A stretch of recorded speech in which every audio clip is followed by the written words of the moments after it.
Ano mo ba yan, ha? Akala ko ba kapatid mo ang titira dito? Naku, Ina, palayasin mo yan!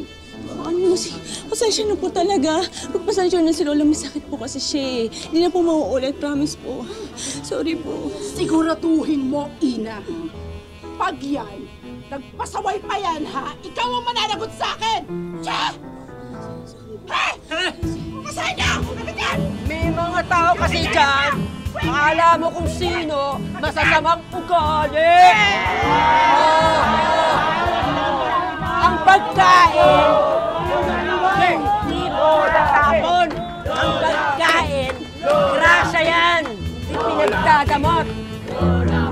Tamang-tama, Lola. Makakasundo talaga namin kayo dito. Lodi to eh! Lola P! Lola P! Lola P!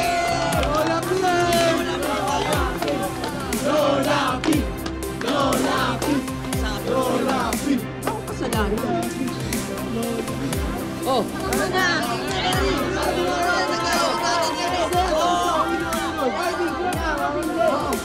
Sabihin mo na si Lola P!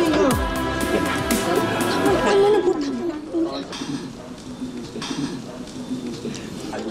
Mang! Diyos ko naman. Dami ko ng pinoproblema. Itong bahay na to, yun na lang po yung kaya kong upahan sa maliit kong kinikita.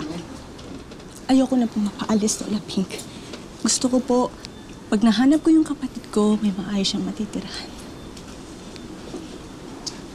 Ano ibig mong sabihin? Bakit? Nasaan ba yung kapatid mo?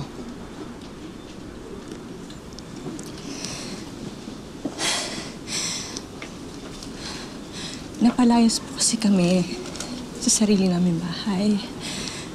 Ngayon, nung naghahanap po kami ng matitirahan namin, nahirapan po kami hanggang sa nawala po yung kapatid ko. Wala. Parehas lang po tayo naghahanap ng mahal natin sa buhay.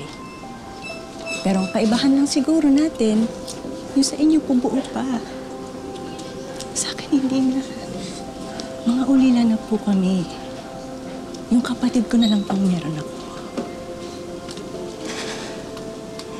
Ngayon po, iisip ko kung patuloy pa akong mamumroblema sa inyo, baka po mahirapan na akong mahanap yung kapatid.